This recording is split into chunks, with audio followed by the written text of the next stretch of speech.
ଯେଉଁ ମହିଳାମାନେ ଅଧିକ କାମୁକ ହୋଇଥାନ୍ତି ତେବେ ତାଙ୍କ ପ୍ରାଇଭେଟ୍ ଅଙ୍ଗକୁ କେବଳ କିଛି ସମୟ ଧୀରେ ଧୀରେ ଆଉଁସିବା ଦ୍ୱାରା 90% ସନ୍ତୁଷ୍ଟ ହୋଇଯାଇଥାନ୍ତି।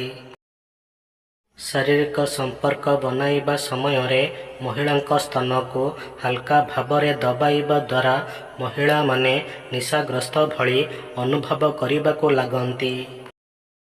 ବିବାହିତା ମହିଳାମାନଙ୍କର ନୂଆ ଓ କୁଆଁରୀ ଝିଅମାନଙ୍କ ତୁଳନାରେ ଶାରୀରିକ ସମ୍ପର୍କ ବନାଇବାର ଇଚ୍ଛା ସବୁଠାରୁ ଅଧିକ ହୋଇଥାଏ।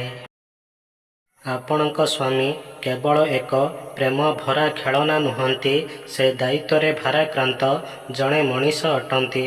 ତେଣୁ ତାଙ୍କ ସହିତ ଯୁକ୍ତି କରି ତାଙ୍କୁ ଆଘାତ ଦିଅନ୍ତୁ ନାହିଁ, ତାଙ୍କ ନିଷ୍ପତ୍ତି ନେବାରେ ସମର୍ଥନ କରନ୍ତୁ, ବାଧା ଦିଅନ୍ତୁ ନାହିଁ। ଏତେ ସବୁ ସହିବା ପରେ ମଧ୍ୟ ଗୋଟେ ମହିଳା ତାଙ୍କ ସ୍ୱାମୀଙ୍କ ଠାରୁ କେବଳ ପ୍ରେମ ଏବଂ ସାଥ ମାଗିଥାଏ, କିନ୍ତୁ ଦୁର୍ଭାଗ୍ୟବଶତଃ ଅନେକ ପୁରୁଷ ଏହାକୁ ଅନୁଭବ କରିପାରନ୍ତି ନାହିଁ। ପୁରୁଷର ସଫଳତା ପଛରେ ତାଙ୍କ ପିତାମାତାଙ୍କ ବ୍ୟତୀତ ଅନ୍ୟ କୌଣସି ମହିଳା ନଥାନ୍ତି, କାରଣ ଅନ୍ୟ ମହିଳାମାନେ ସବୁବେଳେ ଜଣେ ସଫଳ ପୁରୁଷଙ୍କୁ ଖୋଜିଥାନ୍ତି। ଯେଉଁ ମହିଳା ଆପଣଙ୍କୁ କେବଳ ବ୍ୟବହାର କରିବା ପାଇଁ ଭଲ ପାଉଥିବ, ତେବେ ସେ ପ୍ରାୟତଃ ସେତେବେଳେ ଆପଣଙ୍କୁ ମନେ ପକାଇବ ଯେତେବେଳେ ତାଙ୍କର କିଛି ସ୍ୱାର୍ଥ ଥିବ।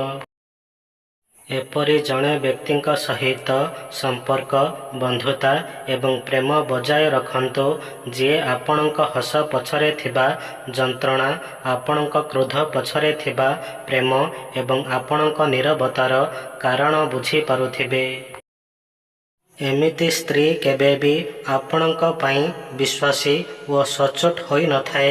ଯେଉଁ ସ୍ତ୍ରୀ ଆପଣଙ୍କ ସହିତ ଶାରୀରିକ ସମ୍ପର୍କ ବନାଇବା ସମୟରେ ଆପଣଙ୍କ ସାଥ ଟିକିଏ ବି ଦେଇନଥାଏ ଓ ଆପଣଙ୍କ ପ୍ରାଇଭେଟ୍ ଅଙ୍ଗକୁ ପୂରାପୂରି ଭାବରେ ସନ୍ତୁଷ୍ଟ କରିନଥାଏ,